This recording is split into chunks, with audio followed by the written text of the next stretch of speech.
Assalamualaikum warahmatullahi wabarakatuh. Perkenalkan, nama saya Najwa Aila Sahita dengan NPM akhir 0057. Dan pada kesempatan kali ini, saya akan menjelaskan mengenai analisis gigi campuran Moyers. Analisis Moyers adalah analisis untuk menghitung ruang rahang pada periode gigi campur atau mixed dentition. Analisis ini dapat dilakukan dengan dua prosedur, yaitu melalui prosedur in the mandibular arch atau analisis pada lengkung rahang bawah, dan prosedur in the maxillary arch atau analisis dengan lengkung rahang atas. Pertama, saya akan menjelaskan mengenai prosedur in the mandibular arch. Langkah pertama yaitu pengukuran. Pada langkah ini dapat dilakukan dengan menggunakan pengukur gigi atau pengukur boli runcing seperti pada gambar yang tertera. Lalu, ukur lebar masio distal terbesar dari masing-masing 4 gigi insisif mandibula. Langkah selanjutnya yaitu determine. Tentukan besar ruang yang dibutuhkan untuk penyelarasan gigi insisif. Atur pengukur boli ke nilai yang sama dengan jumlah lebar gigi insisif sentral kiri dan gigi insisif lateral kiri. Letakkan salah satu ujung boli di midline puncak alveolar antara gigi insisif sentral, dan biarkan ujung lainnya berada di sepanjang garis lengkung gigi di sisi kiri rahang. Tandai pada gigi atau gips titik yang tepat di mana permukaan distal gigi insisif lateral akan berada ketika gigi telah diselaraskan. Ulangi proses ini untuk sisi kanan rahang. Jika evaluasi cephalometrik menunjukkan bahwa gigi insisif mandibula terlalu maju ke arah labial, maka ujung pengukur boli ditempatkan di midline, tetapi digeser secara lingual dengan jumlah yang cukup untuk mensimulasikan pengaturan tegak gigi insisif seperti yang ditentukan oleh evaluasi cephalometrik. Langkah selanjutnya yaitu compute. Setelah gigi insisif diselaraskan, hitunglah ruang yang tersedia dengan cara mengukur jarak dari titik yang ditandai pada garis lengkung gigi, yaitu pada langkah kedua dari proses determine tadi, ke permukaan mesial molar permanen pertama. Jarak ini merupakan ruang yang tersedia untuk gigi caninus dan 2 gigi premolar, serta untuk penyesuaian molar yang diperlukan setelah gigi insisif diselaraskan atau disejajarkan. Langkah selanjutnya yaitu predict atau memprediksi ukuran lebar gabungan dari caninus mandibula dan premolar. Terdapat 2 cara dari proses predict ini, yaitu metode panjang atau long method dan metode pendek atau short method. Long method atau metode panjang adalah prediksi lebar gabungan caninus, premolar pertama dan premolar kedua yang dilakukan dengan menggunakan grafik probabilitas seperti pada gambar yang tertera. Dalam metode panjang ini, para klinisi berpengalaman mungkin memilih menggunakan prediksi 50% karena merupakan perkiraan yang lebih presisi. Tetapi, untuk yang kurang berpengalaman atau tidak memiliki akses pada cephalometrics dan metode alat presisi, sebaiknya melakukannya dengan lebih konservatif, yaitu menggunakan tingkat prediksi 75%. Caranya adalah mencari nilai yang paling mendekati jumlah lebar keempat gigi insisif mandibula di kolom kiri dari tabel mandibula. Di sebelah kanan terdapat deretan angka yang menunjukkan rentang nilai untuk semua ukuran gigi caninus dan gigi premolar yang akan ditemukan untuk gigi insisif dengan ukuran yang ditunjukkan. Misalnya, untuk gigi insisif lateral dengan lebar total 22 mm, lebar total gigi caninus dan gigi premolar mandibula berkisar dari 22,6 mm pada tingkat kepercayaan 95% hingga 18,7 mm pada tingkat 5%.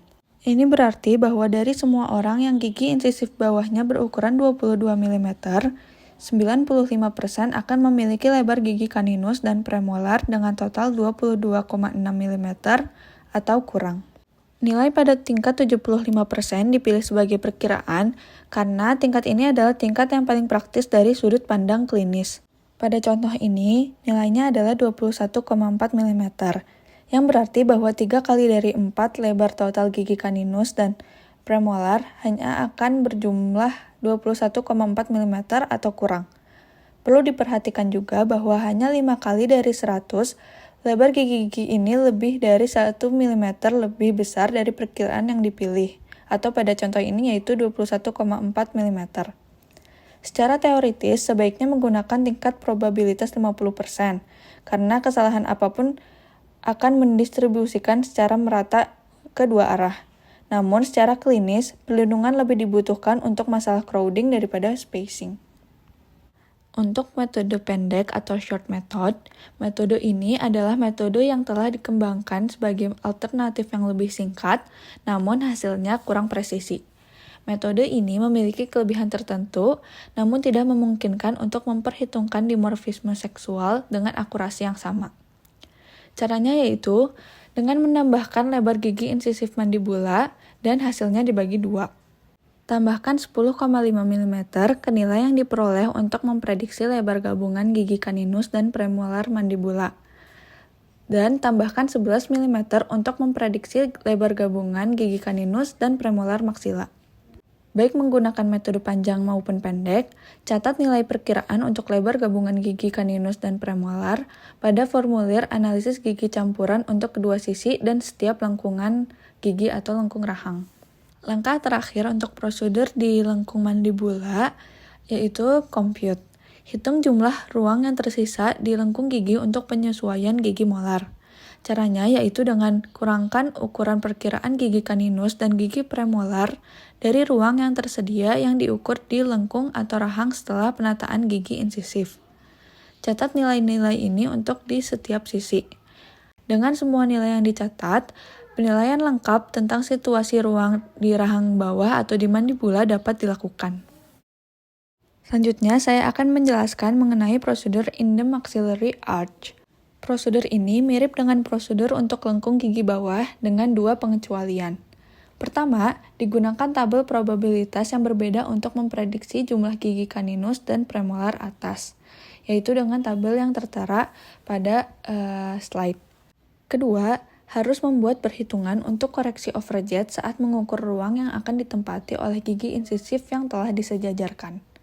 Perlu diingat bahwa lebar gigi insisif bawah digunakan untuk memprediksi lebar gigi kaninus dan premolar atas. Lokalitas kekurangan ruang sangat membantu dalam pemilihan alat manajemen ruang.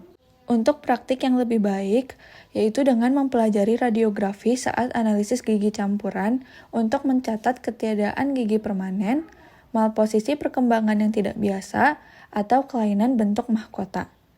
Sebagai contoh, gigi premolar kedua mandibula kadang-kadang memiliki dua cups lingual. Ketika hal ini terjadi, mahkota lebih besar dari yang mungkin diharapkan dari grafik probabilitas. Oleh karena itu, nilai prediktif yang lebih tinggi harus digunakan.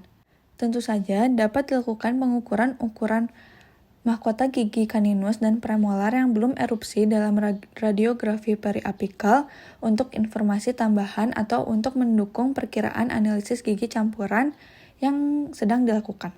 Sekian penjelasan mengenai analisis gigi campuran Moyers. Mohon maaf bila ada kesalahan kata-kata atau ada yang tidak dimengerti.